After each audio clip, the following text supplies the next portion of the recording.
I've long wanted to do this video and really didn't know how to approach it. And in the last week, I've made so many errors. I thought this was the ideal time to discuss, for want of a better word, when you screw up building a model. Let me start by saying that the old truism that the fastest and best way to learn is by doing something the wrong way and then finding the solution to the problem. And certainly in most crafts, certainly in my experience with my model building, my greatest learning has taken place correcting the mistakes that I've made, normally because I didn't have the skill at the time to deal with it. The practicum that David and Greg have built on the Swan class has really been a tremendous learning tool. I think it's 8 years in the making now, and I've stopped and started a few times where the build requirement was in excess of my skill at the time, and I would stop and go and get another model.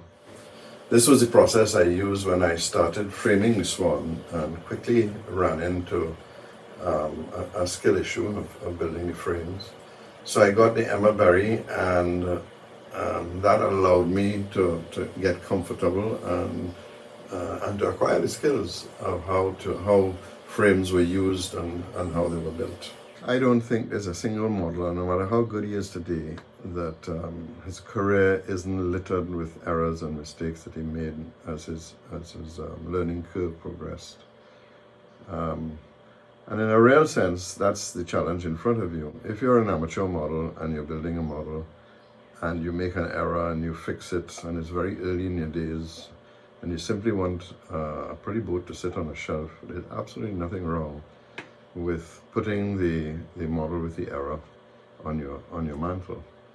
If, on the other hand, you're trying to build a historically accurate model, and the error will be virtual and seen by people looking at the model, then I think there's an inherent responsibility that you need to go and correct whatever the error is you made. And the last, perhaps the one that I think is most important, is if you make an error and nobody can ever see it. For instance, in the case of the Swan, where I'm building three decks, two of which you will never see because they're enclosed in the model and there's no window into the model. There's absolutely nothing wrong with having learned the skill of how to fix it so that you know you can redo it, but no one is ever going to see it. That fault is included in the model and safely enclosed. So in the case of my build of the Swan, there are very few of those that I've left. Most of them I'll make the correction. In some cases I'll do a repair, and so the repair is visible, but since the part will never be seen, and I have acquired the skill, whatever part of the model that is, then I have no problem leaving that repaired piece in the internals of the model and not having to redo it to make it perfect. So I'm sure you've had enough of that now, so I'm going to go through the latest bunch of screw-ups that I made on the Thorn, some of which really frustrated the hell out of me because of the stupidity of the mistake. Nevertheless, I've thrown that video out, and I'll just go through the errors and show you the correction. So let's get started. It's amazing how many times I've made this error. Here we have the carlin that goes under the mizzen mast partner, and of course it lines up. There's a hatch here, and the two of them line up exactly the same. Of course I didn't pay attention to that, so I lined it up and I made the cut here. So now we're going to have to take this out. I have been soaking it in alcohol. It's been soaking for quite a while, and Hopefully it'll come off without breaking, so I don't have to remake that part.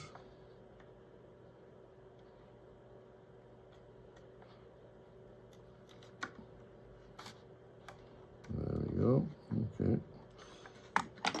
The ledges on this side seem to be coming out with it. Perfect. So redo these ledges, fill that piece in and recut to take the two collins on the hatch opening here.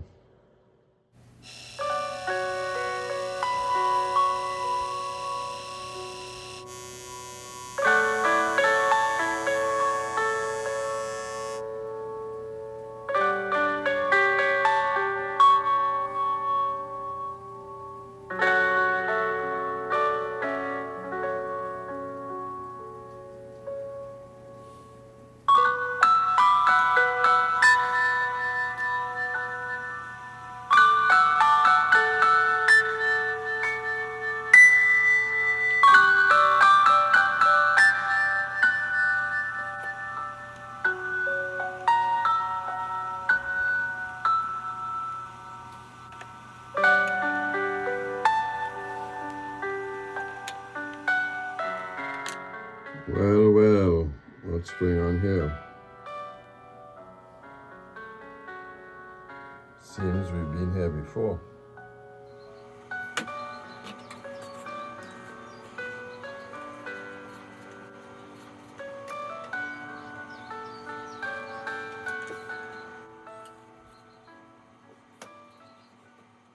I've had to tear out beams 19 and 20 because I found that the installation on the starboard side of the strake number 20, I'm not sure how, probably related to the error I had made down here, but it's come up 4 inches too high. The level is correct going back to beam number 18.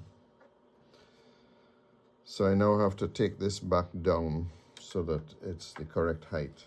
We have temporarily cleaned up everything and refitted, and we can see now that this piece and this piece are at the correct height of the wing transom. So just to clean up a few of the pieces.